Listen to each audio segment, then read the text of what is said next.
Students, today we are going to study about anti-colonial movement in Africa. Last class we have studied Nazism, fascism, isn't it? Have you studied? Have you written test? Listen, one more listen. Very important, you have allotted separate note for social science. One core note. Already last year how to write a test you know, isn't it? For each chapter at least try to write 3 tests. You should write index, very important. How to write index you know. Listen, for index you should write test number 1, name of the lesson. At least try to write for each test allotted mark 20 mark. 5 2-mark question, 2 5-mark question. Suppose if you can write one words, you are right, no problem. Okay, yeah? Write a test, then you should correct it yourself. Because now very difficult to correct your paper, that's why I am saying you should write it. You should write test, at the same time you should correct yourself. Enter the mark in the index side. Then you have get sign from your parent in the test note itself, parent side. Okay, yeah? You have submit the test note. When the school reopen, that time you should submit the test note. Okay, yeah? Very important. Should write a test. When the school will reopen, that day you should submit the test note. AHM, they will check your test note. Whether you are written test or not, they will check. Understand? So, all of you listen very clearly. You should allot separate test note. Hereafter, today onwards, I will tell important questions. You note it, you should write a test. Clear? Any doubt you asked through the cell phone or WhatsApp or anything. Okay, yeah? Okay. Today, we are going to study anti-colonial movement in Africa. Okay, yeah? Listen, see, what is meant by colonies? See, the powerful countries captured other country. For example, British captured India. India also one of the colonies of the British. Okay, yeah. British இந்தியாவை கைப்பற்றி வச்சுருந்தாங்க. அப்போ India ஒரு காலனிஸாக இருந்தாங்க. யாருக்கு? பிரிட்டிஷுக்கு. புரியுதுங்களா? அதுதான் என்னது?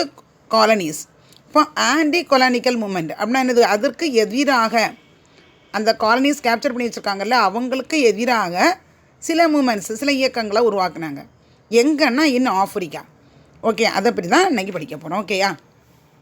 தென் see, the African coastline had been explored in the 16th century and a few European settlements had come about. Okay, yeah? See, ஆப்பிரிக்காவின் கடற்கரை ஓர பகுதி. Okay, coastlines means what? கடற்கரை பகுதியில் எந்த நூற்றாண்டு? 16th century and had a few European settlements. சில Europeans குடியேற்றங்கள் எங்கே இருந்தாங்க? ஆஃப்ரிக்காவில் இருந்துகிட்டே இருந்தாங்க. ஓகேயா? See, the Berlin Colonial Conference of 1884 to 85 resolved that Africa should be divided into sphere of influence of various colonial powers. அதாவது பெர்லின் கான்ஃபரன்ஸ் எந்த ஆண்டு? இன் 1884 to 85 பெர்லின் கொலானிக்கல் கான்ஃபரன்ஸ். ஓகேயா? ரிசால்வ்டு த ஆஃப்ரிக்கா என்ன செய்தாங்கன்னா, பெர்லின் காலனிய மாநாட்டில் காலனி ஆதிக்கம் சக்திகள் ஆப்பிரிக்காவில் தங்களுடைய செல்வாக்கை என்ன செய்தாங்க? பல மண்டலங்களாக பிரித்து கொண்டார்கள். பல மண்டலங்களாகனா ஒவ்வொரு ஏரியாவாக என்ன செய்துட்டாங்க? பிரிச்சுக்கிட்டாங்க. The war between the British and the Boers in South Africa, however, was in defenses of this resolution. என்ன செய்தாங்க? தென்னாப்பிரிக்காவில் போயர்களுக்கும், தென்னாப்பிரிக்காவில் உள்ள போயர்களுக்கும், அது அப்புறம் யார்? ஆங்கிலேயர்களுக்கும் இடையே என்ன செய்து நடைபெற்ற போரில் இத்தீர்மானத்திற்கு எதிராகவே அவங்களுடைய செயல்கள் இருந்தது. புரியுதுங்களா? நல்லா கவனமாக கேட்டுக்க. ஆஃப்ரிக்காவில் இப்போ நம்ம படிக்கிறது ஃபுல்லாக ஆஃப்ரிக்காவில் யூரோப்பியன்ஸ் எப்படி அங்கே செட்டில்மெண்ட் பண்ணாங்கங்கிறத தான் படிக்க போகிறோம். சரியா? போயர் வார், போயாஸ் வார், போயர்கள் எப்படி வார் பண்ணாங்க. The relation between the two British colonies Natal and Cape colony and the two independent Boya state of the Transvaal and the Orange Free State had long been unfriendly. யாருக்கெல்லாம்? இங்கிலாந்து காலனிகளான யாருக்கெல்லாம்? நேட்டலுக்கும் gap காலனிக்கும் the two independent Boyas states of Transvaal and Orange Free State. அதெல்லாம் Transvaal and Orange Free State இவங்களுக்குள்ள had long been unfriendly. இவங்களுக்குள்ள ஒரு ஃப்ரெண்ட்லியாகவே இல்லை, நட்புறவே இல்லை. Okay. In 1886 the discovery of gold in Transvaal, அங்கே என்ன கண்டுபிடிக்கிறாங்க? அங்கே ஒரு கோல்டு இருக்குது அப்படின்னு கண்டுபிடிக்கிறாங்க. which year? in 1886 led to large numbers of British mines settling and around ஜெனன்பர்க். எந்த ஏரியாவில்? ஜெனன்பர்க்குங்கிற ஏரியாவில். சரியா? அதன் சுற்றுப்புற பகுதிகளிலேயும் என்ன செஞ்சுட்டாங்க? குடியேறினாங்க. எதனால்? அங்கே என்ன இருக்குது? கோல்டு இருக்குது அப்படின்னு சொல்லிட்டு. The Boers hated these people whom they refer to Uitlanders foreigners. யாருக்கு பிடிக்கலை இது? போயாஸ்களுக்கு என்னது பிடிக்கலை? இவங்களுடைய குடியேறி இந்த மாதிரி இருக்கிறாங்க இல்லையா, இவங்கள யாருக்குமே பிடிக்கலை. ஓகேயா? The Boers taxed them heavily apart from denying political rights. என்ன செய்கிறாங்க? இதனால் அவங்களுக்கு என்ன செய்கிறாங்க? அப்படி குடியேறியவர்கள் மீது அதிக வரியை விதித்த போயர்கள் அவர்களுக்கு அரசியல் உரிமையும் மறுத்தனர். நினச்சங்க அவங்களுக்கு எந்த அரசியல் உரிமையும் கிடையாது அப்படின்னு சொல்கிறாங்க. ஸோ என்ன செய்கிறாங்க? So the questions was whether the British or the Boers were to be supreme power in South Africa. இங்கே இப்போ யார் இருக்கணும்? யார்? பிரிட்டிஷ்காரங்களா இல்லை போயாஸ்களா? யாராவது ஒருத்தர் தான் இருக்கணும், அவங்களுக்கு தான் பவரு அப்படிங்கிறாங்க. புரியுதா? So fearing attack from the British the Boers armed themselves and they decided to attack. என்ன செய்கிறாங்க இப்போ? இதனால் ஆங்கிலேயர்கள் என்ன செய்கிறாங்க? பிரிட்டிஷ்காரங்க தாக்கப்படுவோம் அப்படின்னு நினச்சிட்டு என்ன செய்கிறாங்க? அச்சத்தில் போயர்கள் ஆயுதம் தெரிவித்து என்ன ரெடி ஆகுறாங்க?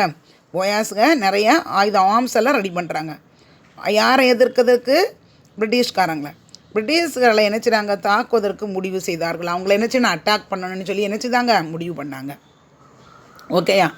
த Boers war lasted for lasted for 3 years. how many years? 3 years நடந்துக்கிட்டு இருக்கு. எந்த வார்? போயாஸ் வார். இது இன் 1899 to 1902. எத்தனை வருஷம்? 1899லேருந்து 1902 வரைக்கும் நடந்துக்கிட்டு இருக்கு. Initially the Boers were successful. But என்ன செய்கிறாங்க? போயாஸ் சக்ஸஸ்ஃபுல்லாக இருந்துகிட்டு இருக்காங்க. But by the end of the first of 1900 the Boers army defeated. 1900 என்ன ஆயிடுச்சு? British army defeated means what? தோற்கடிக்கப்படுகிறாங்க. Victoria was occupied. விக்டோரியான பிளேஸ் நினச்சிதாங்க ஆக்குப்பை பண்ணிட்டாங்க. So Boers took a guerrilla fighting. என்ன இப்போ ரெடி ஆகுறாங்க? யார்? அவங்க என்ன செய்கிறாங்க? கொரில்லானா யார்? என்னது? மறைந்திருந்து தாக்குறது. கொரில்லாஸ்னா என்னது? மறைந்திருந்து தாக்குறது. அது அப்படி மறைந்திருந்து அவங்கள தாக்கி என்ன செய்யணும்? நம்ம அவங்கள அழிக்கணும் அப்படின்னு நினைக்கிறாங்க. யாரை? பிரிட்டிஷை. ஓகேயா? So this continued for about 2 years. எத்தனை வருஷம் நடக்குது? 2 years. In retaliations the British destroyed the farms and crops. உன்னை இதை பார்த்துட்டு யார்? ஆங்கிலேயர்கள் யாரை? அவங்க வயல்களையும் பயிர்களையும் நாசம் செய்கிறாங்க. ஏன்? அவங்க அடிக்கடி இவங்கள துன்புறுத்துகிறாங்க இல்லையா, இவங்கள ஃப்ரீயாக ஆட்சி செய்ய விடலை இல்லையா, அதனால என்ன செய்கிறாங்க? அவங்கள டிஸ்ட்ராய் பண்ணுறாங்க. என்னது? Farms and crops. They set up internment camp for Boer woman and children. என்ன செய்கிறாங்க? அவங்க அந்த சில்ட்ரன்னா யார்? குழந்தைகளையும் அதே மாதிரி அந்த பெண்களையும் என்ன செய்கிறாங்க? பாசறையில் வைத்து சிறை வைக்கின்றன. பாசறைனா தனியாக ஒரு அறை போட்டு அங்கே போச்சுருங்க அவங்கள சிறை வைக்கிறாங்க. புரியுதுங்களா? So they set up the camp. Okay. Shortage of food, medical, sanitary facilities and causes death 26,000 people. அப்படி அங்கே அடைச்சி வைக்கும்போது அங்கே என்ன ப்ராப்பர் ஃபுட்டு கிடைக்கல, மெடிக்கல் ஃபெசிலிட்டி கிடைக்கல, சானிட்டரி ஃபெசிலிட்டி நீட்டாக இல்லை, காசஸ் என்ன ஆகுது? 26,000 பீப்புள் என்ன செய்கிறாங்க? டெத் ஆகிறாங்க, இறந்து போகிறாங்க. British annexed the 2 போயா ஸ்டேட் பிரிட்டிஷ் என்ன செய்கிறாங்க, 2 போயா ஸ்டேட்ஸையும் என்ன செய்கிறாங்க, அனெக்ஸ் பண்ணிடுறாங்க. The Boers where were promised self government in due course. என்ன செய்கிறாங்க, நாங்கள் எப்படியாவது என்ன செய்வோம், இவங்கள்ட்டேருந்து இந்த பிளேஸை நம்ம வந்து என்ன செய்வோம், கேப்சர் பண்ணுவோம், எப்படியாவது எடுப்போம் அப்படின்னு சொல்கிறாங்க. இன் 1907 full responsible government was given to the Transvaal and Orange Free State. என்ன செய்கிறாங்க, 1907ல் டிரான்ஸ்வாலும் ஆரஞ்சு ஃப்ரீ ஸ்டேட்டையும் இரு நாடுகளிடையே முழுமையான பொறுப்பாட்சி என்ன செய்கிறாங்க, வழங்கப்படுகிறது. The 4 states formed in the Union and South African Act passed by the British Parliament in 1909 provided for the Union Parliament at Cape Town. என்ன செய்கிறாங்க, 1909ல் இங்கிலாந்து பார்லிமெண்ட்டில் என்ன செய்கிறாங்க, நிறைவேற்றப்பட்ட சட்டம், என்ன சட்டம், சவுத் ஆஃப்ரிக்கா ஆக்ட் பாஸ்ட். ஓகேயா, கேப் டவுன் ஒன்றிய பாராளுமன்றத்தை அமைத்து கொடுத்தது. சரியா, the Union of the South African came into being in May 1910. இதனால் என்ன செய்கிறாங்க, மே 19ல் ஒரு யூனியன் ஆஃப் சவுத் ஆஃப்ரிக்காவை என்ன செய்கிறாங்க, உதயமாகினா கொண்டு வராங்க. ஓகேயாம்மா, அண்டர்ஸ்டாண்ட். இப்போ எப்படி போயாஸ் எவ்வளோ ஃபைட் பண்ணாங்க, எவ்வளோ பேர் இறந்தாங்கங்கிறது உனக்கு புரியுது இல்லையா? எத்தனை பேர், how many people, 26,000 people died because of they not at all get food, proper food, medical facility, at the same time what sanitary or the facility also. Okay, yeah. Okay, now the nationalist politics in South Africa. Okay, yeah, nationalist politics in South Africa எப்படி இருக்குது அது பார்ப்போமா? Okay, see, there were 2 main political parties. The Unionist Party, which was mainly British, and the South Africa Party, which had largely Afrikaners. அப்படின்னா யாருன்னா போயாஸ். ஓகேயா, யாரெல்லாம் இருக்காங்க, 2 political party இருந்துக்கிட்டு இருக்கு. அந்த 2 பொலிட்டிக்கல் பார்ட்டியில் யாரெல்லாம், இந்த யூனியன் பார்ட்டி மெயின்லி யார் இருக்கா, பிரிட்டிஷ் இருக்காங்க. சவுத் ஆஃப்ரிக்கன் பார்ட்டியில் யார் இருக்கா, போயாஸ் இருக்காங்க. ஓகேயா, the first prime minister Botha belong to South Africa party ruled in cooperation with the British. நல்லா கவனமாக கேட்டுங்க. The first British prime minister யார், போத்தா பிலாங் டு சவுத் ஆஃப்ரிக்காவில் உள்ளவர். Belong to South Africa party ruled cooperation with யாருடைய கோஆப்ரேஷனோட, British கோஆப்ரேஷனோட நினச்சிறாங்க, ரூல் பண்ணிகிட்டு இருக்காங்க. But the militant section of the South Africa party formed the national party under Hertzog. ஆனால் அதுக்கு பிறகு என்ன வருது, ஒரு பிரிவினர் என்ன செய்கிறாங்க, ஹெர்ஷாக் என்பவரின் தலைமையின் கீழ் தேசிய கட்சி என்னும் கட்சியை தொடங்கினார். புரியுதுங்களா, யாருடைய தலைமையில், ஹெர்ஷாக்கு. அடுத்து பார்த்தீங்கன்னா ஹெர்ஷாக் wanted a twin policy of supremacy of whites over the black and Afrikaners were the British. ஆர்கனைஸ்னா போயாஸ். ஓகேயா, இல்லை, ஹெர்ஷாக் இரட்டை மேலாதிக்க கொள்கையை பின்பற்ற விரும்புகிறாரு. ஒன்று யார், கருப்பினர்களின் மீதான வெள்ளையர்களின் மேலாதிக்கம். அடுத்து ஒன்று என்னது, வெள்ளையர்களின் மீதான ஆப்பிரிக்கர்களுடைய மேலாதிக்கம். சரியா, இப்படி 2 இது உருவாகுது. இதில் சவுத் ஆஃப்ரிக்கன் பார்ட்டி நவ் லெட்டியா ஸ்மித் செக்யூர்டு த 41 சீட்ஸ். எத்தனை சீட்ஸ் அவங்களுக்கு கிடைக்குது, 41 சீட்ஸ் அவங்களுக்கு கிடைக்குது. புரியுதா, 41 சீட்ஸ் அவங்களுக்கு கிடைக்குது. புரியுதுங்களா, இந்த மாதிரி எங்கே ரோல் பண்ணிகிட்டு இருக்காங்க, at the juncture of the British dominated Union Party merged with the South Africa Party. இன்னும் என்ன நடக்குது, இதில் அவங்களுடைய இது வந்து மேலாதிக்கம் மேலோங்கி இருக்கிறது. புரியுதுங்களா, அடுத்தல பார்த்தீங்கன்னா this gave the same majority over the militant African control the Nazi party. என்ன ஆகுது, இதனால் போர்க்குணம் கொண்ட ஆஃப்ரிக்கன்ஸ் கட்டுப்பாட்டிலிருந்து தேசிய கட்சியை காட்டிலும் என்னது, ஸ்மார்ட் செனச்சர் பெரும்பான்மையை பெறாருன்னா பெரும்பான்மை கிடைக்கிறது. புரியுதுங்களா, லிசன்சி. அடுத்து பார்த்தீங்கன்னா ராசிஸ்ட் policy against the blacks. Racist policy against the blacks. Okay, yeah. Afrikaners post harshest racist policy towards the blacks and the minority Indians. என்னது, தென்னாப்பிரிக்காவில் 2 முக்கிய கட்சிகள், நல்லா கேட்டுங்க, ஆப்பிரிக்கர்கள் இருக்கல, கருப்பின மக்கள் இருக்காங்கல்ல, சிறுபான்மையினர் எல்லாம் கேட்டுங்க. சிறுபான்மையினர் யார்? சிறுபான்மை இந்தியர்களுக்கு எதிராக கடுமையான இன கொள்கை பின்பற்றப்படுகின்றன. நல்லா கேட்டுங்க. ராசியலிஸ்ட்னாலே என்னது? ராசியலிசம்னால இன வேறுபாடு. இன வேறுபாடுன்னா என்னது? கருப்பின மக்களை கொடுமைப்படுத்துறது, வெள்ளையர்கள் கொடுமைப்படுத்துறது. புரியுதுங்களா? சரி, கவனி. In 1923, an act was passed to confirm the native residents to certain parts of town. 1923 என்ன செய்கிறாங்க? ஒரு குறிப்பிட்ட பகுதிகளுக்குள் கட்டுப்படுத்தப்பட்டது ஒரு சட்டம் இயற்றப்படுகின்றன. What is the name of the act of 1913 had segregated blacks and white farms. எப்படி கொண்டு வராங்க? பிரித்து வெள்ளை மற்றும் கருப்பின விவசாயிகளை பிரித்து வைத்தது. எப்படி? வெள்ளையின மக்கள், கருப்பின மக்கள். வெள்ளை கருப்பின ஃபார்மர்ஸ்னா யார்? விவசாயிகள். சரியா? which made it impossible for the black to acquire land in most parts of the country. அதனால் பெரும்பான்மையான பகுதியில் கருப்பின மக்களுக்கு நிலங்கள் வாங்குவது முடியாமல் போனது. புரியுதுங்களா? அவங்களுக்கு எந்த ஒரு இதுவும் கொடுக்கல. 1924 election were won by the National Party with the support of the labor movement composed mainly of white males. 1924 ஒரு தேர்தல் நடக்குது. அதில் என்ன செய்கிறாங்க? ஒயிட் பீப்புள் இருக்கிறாங்க இல்லையா, சுரங்க தொழிலாளர்கள், அதிகம் கொண்ட தொழிலாளர்கள் இயக்கத்தின் ஆதரவுடன் என்ன செய்கிறாங்க? தேசிய கட்சி வெற்றி பெற்றது. தேசிய கட்சினா என்னது? நேஷனல் பார்ட்டி வெற்றி பெறுறாங்க. புரியுதுங்களா? The act passed in 1924 prevented blacks from the striking work and from joining the trade union. என்ன செய்கிறாங்க? 1924 ஒரு ஆக்ட் இயற்றப்பட்டு அந்த கருப்பின மக்கள் இருக்கிறாங்க இல்லையா, அவங்களுக்கு வேலை நிறுத்தத்தில் ஈடுபடுத்துவதிலும் தொழிற்சங்கத்தில் சேர்வதிலும் இருந்து தடுத்தது. என்ன செய்து? தடுத்தது. இதனால் என்ன ஆகுது?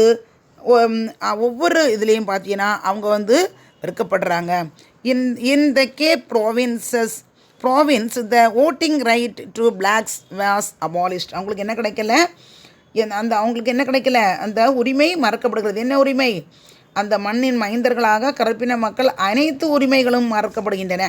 புரியுதுங்களா? எந்த உரிமைகளும் கிடையாது. எந்த உரிமைகள்லாம் கிடையாது? அவங்களுக்கு எக்கனாமிக் லெவல்லையோ, சோசியல் லெவல்லையோ, பாலிட்டிக்ஸ் லெவல்லையோ எந்த உரிமையும் அவங்களுக்கு கிடையாது. நல்லா கவனமாக கேட்க. சொசைட்டிலையும் சரி, பொருளாதாரத்துலேயும் சரி, அரசியல்லையும் சரி அவங்களுக்கு எந்த உரிமையுமே இல்லை. அப்போ இதுதான் நம்ம ஏற்கனவே நீ படிச்சிருப்போம். ஆஃப்ரிக்காவில் ரொம்ப இன பாகுபாடு இருந்தது. அதுதான் இது. புரியுதா? அப்போ எவ்வளவு அவங்க இல்ட்ரீட் பண்ணியிருப்பாங்கங்கிறத பார்த்துங்க. Okay, the next one is dominion status for South Africa. South Africa எப்படி அவங்களும் டொமினியன் ஸ்டேட்டஸ் அந்தஸ்து கிடச்சிச்சு? South Africa had gained dominion status and thus had full control over foreign policy.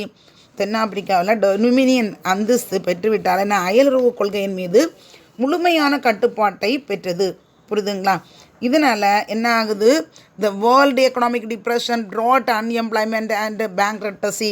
அதனால் என்ன ஆகுது? உலக பொருளாதார பெருமந்தன். அதே மாதிரி தென்னாப்பிரிக்காவிற்கு வேலையில்லா திண்டாட்டத்தை கடனையும் தீர்க்க வகையற்ற நிலையை ஏற்படுத்தியது. எப்படி இருந்துச்சு? Unemployment problem and bankruptcy. Okay, labour withdrew it support given to the national party. என்ன ஆகுது? இதனால் தொழிலாளர் சங்கம் என்ன செய்கிறாங்க? கட்சிக்கு அளித்து வந்த ஆதரவை விலக்கி கொண்டது. புரியுதுங்களா? வித்ரானா என்னது? விலக்கி அவங்க அதை விலகி போகிறது. Summit believed that a coalition government was required to solve the country's economic problem. இதனால் என்ன செய்யுது? நாட்டின் பொருளாதார பிரச்சனைகளை தீர்த்து வைக்க ஒரு கூட்டணி அரசு தேவை என ஸ்மார்ட்ஸ் நினைச்சாரு, நம்புறாரு. நமக்கு ஒரு கூட்டணி கண்டிப்பாக தேவைன்னு நினைக்கிறாரு. புரியுதா? தேர்ஃபோர் சவுத் ஆஃப்ரிக்கா பார்ட்டி, நல்லா கேட்டுங்க, South Africa party and the national party united in 1934. என்ன ஆகுது? இதனால் என்ன செய்கிறாங்க? ரெண்டு பார்ட்டி என்ன செய்கிறது? இணைகிறது. எந்த பார்ட்டியெல்லாம் கூட்டணிக்கு என்னது? ரெண்டு பார்ட்டி. எதெல்லாம்? தேசிய கட்சி, நேஷ்னல் ஆஃப்ரிக்காவும் நேஷ்னல் பார்ட்டியும், அதே மாதிரி இன்னொன்று என்னது? சவுத் ஆஃப்ரிக்கா பார்ட்டியும் நேஷ்னல் பார்ட்டியும் என்ன செய்கிறது, united in 1934. Okay, to form the united South Africa national party or united party for short. ஓகேயா, ரெண்டும் சேர்ந்து ஒரு பார்ட்டியாக உருவாகுறாங்க. In spite of the misunderstanding and disagreements the Smuts Hertzog alliance lasted till 1939. என்ன ஆகுது, இவங்களுக்குள்ள ரெண்டு கட்சியும் உருவாகுது. தவறான புரிதல்களையும் கருத்து வேற்றுமைகளை இருந்த போதிலும் கூட அந்த கூட்டணி கட்சி எந்த வருஷம் வரைக்கும் இருக்குது, 1939 வரைக்கும் அப்படியே ஸ்மூத்தாக போய்கிட்டு இருக்கு. ஓகேயா, South Africa during the world war and its aftermath. Okay, South Africa எப்படி இருந்துச்சு, சவுத் ஆஃப்ரிக்காவில் எப்படின்னா என்னது, அவங்களோட முதல் உலக போரின் போது அதற்கு பின்னரும் எப்படி இருந்துச்சு, கவனிச்சிக்க. when the World War II broke out, the United Party split on the issue of South African support for Britain in the war against Germany. எல்லாம் கேட்டுங்க, என்ன செய்கிறாங்க, இரண்டாம் உலக போர் வந்தபோது ஜெர்மனிக்கு எதிராக இங்கிலாந்து, அது நம்மளுக்கு ஏற்கனவே படிச்சிருக்கோம் ஃபர்ஸ்ட் வேர்ல்டு வாரில், இங்கிலாந்து ஆதரிப்பது என்னும் விஷயத்திற்கு என்னது, யூனியன் கட்சியின் பிளவு ஏற்பட்டது. அங்கே என்ன ஆகுது, பிரச்சனை ஏற்படுகிறது. ஓகேயா, Smith oppose the நாசிசம் and wanted south Africa to help Britain. என்ன செய்கிறாரு, ஒன்றாவது நாசிசத்தை எதிர்த்த ஸ்மால்ஸ் தென்னாப்பிரிக்காவில் இங்கிலாந்திற்கு உதவ வேண்டும் என விரும்புகிறாரு. யாருக்கு உதவணும்னு நினைக்கிறாரு, இங்கிலாந்துக்கு உதவணும்னு நினைக்கிறாரு. ஓகேயா, so next Smuts supposed Nazism and wanted South Africa to help Britain. The Shah was sympathetic towards Hitler. அவருக்கு என்ன வருது, பரிவு ஏற்படுகிறது. என்ன பரிவு, அவருக்கு சரி இவர் பாவம், இவருக்கு நம்ம சப்போர்ட் பண்ணுவோம் அப்படின்னு நினைக்கிறார். சரியா, Shah sympathetic towards Hitler and favored the policy of neutrality. அவருக்கு என்னது, யாருக்குமே நம்ம சப்போர்ட்டிவாக இருக்க வேண்டாம், நியூட்ரலாக போவோம் அப்படின்னு நினைக்கிறார். The parliament however decided in favor of the war. Shah resigned. என்ன செய்கிறாரு, உடனே இதனால் ஷாக் என்ன செய்கிறாரு, பதவியிலிருந்து விலகிறாரு. புரியுதுங்களா, எந்த முடிவும் செய்ய முடியாதனால என்ன செய்கிறாரு, பதவியிலிருந்து விலகிறாரு. ஓகேயா, so and smart continued to function as the prime minister until 1948. Smart என்ன செய்கிறாரு, 1948 வரைக்கும் பிரைம் மினிஸ்டராகவே இருக்கிறாரு. With the passing away of Shah, many in the party led by him joined the nationalist. அவர் என்ன செய்கிறார், ஷார் இறந்தவுடனே அந்த தலைமை ஏற்ற கட்சியிலிருந்து பலரை தேசியவாத கட்சியை சேர்த்தனர். ஆனால் என்ன ஆகுது, 1948 election gave the reunified national party a majority over the டான்ஸ்கேட்டட் யூனிட்டட் பார்ட்டி. என்ன ஆகுது, அப்படி என்ன செய்யுது, கட்சிகளை காட்டிலும் ஒவ்வொரு பிரிந்து கிடந்த யுனைடெட் கட்சியை காட்டிலும் பார்த்தீங்கன்னா மீண்டும் இணைந்து தேசியவாத கட்சி என்ன செய்யுது, பெரும்பான்மை இடங்களை பெற்றது. புரியுதுங்களா, இந்த மாதிரி மாறி மாறி அவங்களுக்குள்ளே பிரச்சனை வந்தால் கூட கடைசியாக என்ன செய்தாங்க, பெரும்பான்மை இடங்களையே பெற்றது. ஓகேயா, இப்போ அடுத்து ஆப்பத்தீடு இன் சவுத் ஆஃப்ரிக்கா. நல்லா கேட்டுங்க, இப்போ ஆப்பத்தீடு இன் சவுத் ஆஃப்ரிக்கா. ஆப்பத்தீடு மீன்ஸ் ராசியல் செக்ரிகேஷன், இன வேறுபாடு ஆர் இனவெறி கொள்கை. தென்னாப்பிரிக்காவின் இன கொள்கை எப்படி இருந்தது, இனவெறி கொள்கை எப்படி இருந்தது, லிசன் கவனி. ஆப்பத்தீடு which means separateness became the racial policy of National Party 1947. என்ன ஆகுது, இன ஒதுக்கல் கொள்கை. அதாவது அவங்கள என்ன செய்யுது, தனிமைப்படுத்துறது அல்லது என்னது ஒதுக்கி வைக்கிறது. யாரை, ஒயிட் பீப்புளும் பிளாக் பீப்புளை. சரியா, 1950 towards the series of laws came to be enforced. 1947 தேசியவாத கட்சியின் கொள்கை ஆயிட்டு என்ன செய்து அங்கே நிறைய கட்சிகளை 50லேருந்து பல சட்டங்களை ஏற்று நடைமுறைக்கு கொண்டு வராங்க. The whole country was divided into separate areas for the different ways. என்ன ஆகுது, ஒட்டுமொத்த நாடுகளும் பல்வேறு இடங்களில் தனித்தனி பகுதிகளாக பிரிக்கப்படுகின்றன.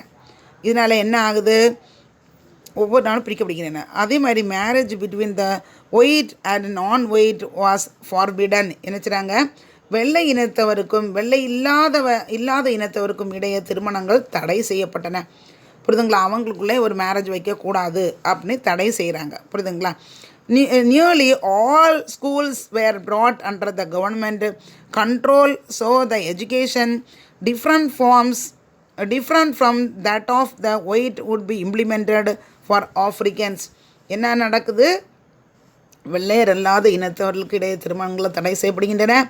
ஏறத்தாழ அனைத்து பள்ளிகளும் அரசின் கட்டுப்பாட்டின் கீழ் கொண்டு வரப்பட்டன. இதன் மூலம் என்ன செய்யுது? வெள்ளையருக்கு வழங்கப்படும் கல்வியில் இருந்து மாறுபட்ட கல்வியை ஏனைய ஆப்பிரிக்கர்களுக்கு நடைமுறை செய்யப்பட்டது. புரியுதுங்களா? அவங்களுக்கு ஒரு கல்வி, இவங்களுக்கு ஒரு கல்வி, அவங்களுக்கு ஒரு எஜுகேஷன், இவங்களுக்கு ஒரு எஜுகேஷன், ஸ்கூல்ஸ் எவ்ரி திங் என்ன செய்கிறாங்க? டிஃப்ரெண்ட்டாகவே கொடுக்குறாங்க. யூனிவர்சிட்டிஸ் எஜுகேஷன் ஆல்சோ என்னது செக்ரிகேட்டட். என்ன செய்கிறாங்க? பல்கலைக்கழகத்தில் கொடுக்கக்கூடிய கல்வியையும் பிரித்து வைக்கப்படுகிறது. அவங்களுக்கு ஒரு எஜுகேஷன் கொடுத்தாங்கன்னா இவங்களுக்கு ஒரு எஜுகேஷன். புரியுதுங்களா? இந்த மாதிரி எல்லா விதத்திலுமே அவங்கள என்ன செய்தாங்க? செக்ரிகேட்டட்னா பிரித்து வைக்கப்பட்டது.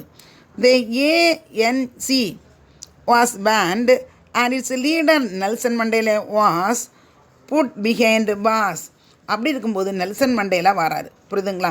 அரசியல் வாணி பிரகாசிப்பு தொடங்கிய பொதுமக்களின் ஆதரவை பெற்ற போது, நல்லா கேட்டுங்க, மக்களுக்கு நெல்சன் மண்டேலா பார்த்தா ஒரு பெரிய கடவுள் மாதிரி தோன்றுது. அந்த அளவுக்கு அவர் ஒரு நல்ல மனிதனாக என்னது பிளாக் பீப்புளுக்கு நல்லா சப்போர்ட்டிவாக இருக்கிறாரு. ஸோ என்ன ஆகுது? mounting pressure of the global level helped to end up the racial regime in South Africa. என்ன செய்றாரு? சவுத் ஆப்பிரிக்க மக்களுக்கு என்ன செய்றாரு? ரொம்ப ஹெல்ப் பண்ணுறாரு. In 1990 the ban of ANC was lifted and Mandela freed after 27 years. என்ன செய்றாங்க? அவரை 27 years என்ன செய்கிறாங்க? இனவாத கொள்கை முடிவுக்கு கொண்டு வர உதவியது. ஆனால் 1990 என்ன செய்கிறாங்க? ஆப்பிரிக்க தேசிய கட்சியின் மீதான தடை விலக்கி கொள்ளப்பட்டு மண்டேலாவை 27 years என்ன செய்கிறாங்க? ஜெயிலில் அடைச்சி அப்போ தான் என்ன செய்கிறாங்க? விடுதலை செய்கிறாங்க. நல்லா கேட்டுங்க. அப்புறம் how many years அவர் ஜெயிலில் இருந்திருக்காரு? 27 years ஜெயிலில் இருந்திருக்காரு. இந்த election held subsequently the African were allowed to vote and ANC won the election and Mandela became the first black president of South Africa. நல்லா Mandela ஏற்றிங்க. That is very very important. Was the first black president of South Africa. யார்? Nelson Mandela. புரியுதா? என்னது? அதற்கு பிறகு என்ன செய்தது? Election வைக்கும்போது யார் வரா? மண்டேலா என்னது முதல் கருப்பு குடியரசுத் தலைவராக பதவியேற்கிறார். புரியுதுங்களா? Even though apartheid was dismantled that whites completely dominate the economic sphere.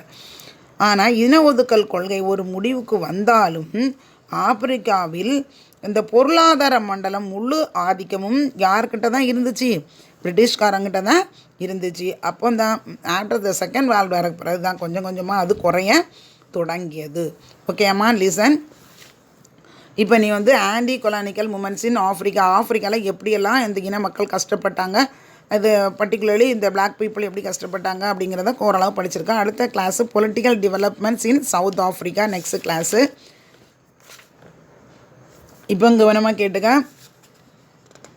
1 words choose the correct answer, link the flags, match the following, and அதே மாதிரி choose the correct statement, everything you are studied. See, one more thing also, you have right to test. Caption question. All listen very carefully. Caption question. First question, anti-colonial struggle in Indo-China. Next question, Coach Min. Okay, yeah. That is 2 questions very very important. Listen very carefully. Anti-colonial struggle in Indo-China and Coach Min. Both 2 captions also very very important. Okay, yeah. The next detail, very very important detail. First question, trace the circumstances that led to the rise of Hitler in Germany. Next question, describe the rise and growth of nationalist political in South Africa. Listen, the 2 questions also very important. First detail and third detail. Then caption first and second. See, totally 18 mark. Next 2 mark question now I am saying, which is very very important. See, first question, What do you know about the white terror in Indochina? The next, third question. Explain the Monroe Doctrine. That is also very, very important. See, the next question. What was the result of the Mussolini march on Rome? The next question, dollar imperialism. Listen, see, 4 2-mark question. I have given 4 2-mark question, 2 captions, 2 detail. Please listen very carefully. 4 2-mark question, 2 caption, 2 detail. All should write test. All must write test. No excuse, no relaxation. Okay, yeah? You have inform your parents, very, very important. In front of your parents, you should write test. You have correct yourself in front of your parents. You have put a mark. Should write, enter the mark in the index side. Get signature from your parent with date. Very, very important. Listen, I will check the test note. எந்தெந்த டேட்லலாம் நீ எழுதியிருக்காங்கிறது இப்போ note பண்ணி தான் நான் வச்சுருக்கேன். இன்றைக்குள்ள date நீ நாளைக்கு tomorrow you should write test. So I will note it the date, எந்தெந்த லெசனை எந்தெந்த டேட்டில் நான் எடுக்கிறோங்கிறதெல்லாம் நோட் பண்ணி தான் வச்சுருக்கோம். ஸோ அந்தந்த டேட்டு நீ போட்டுக்கணும், டெஸ்ட் எழுதியிருக்கணும். Very very important. Now I am saying. Already last class also I told nearly for each lesson you should write 2 tests, at least 2 tests. Upon first lesson I have completed history, at same time history, geography also first lesson completed, civics also first lesson completed, economics also first lesson. Totally now this is the 5th lesson. Listen very carefully. 5th lesson, 5வது lesson இப்போ எடுத்துகிட்டு இருக்கேன். அந்த 4 லெசன்லேயும் for each lesson at least try to write 2 tests எழுதியிருக்கணும். இது வந்து என்னது 5th lesson, நல்லா கேட்டுங்க. So should write a test, very, very important. You should correct yourself. Then in front of your parents you should write a test. At same time you have enter the mark in the index side. You should get signature from your parent with date, very, very important. Okay, yeah? Test also you should first you write date, very, very important. Okay, amma? Any doubt ask me through the phone, I will explain. Thank you.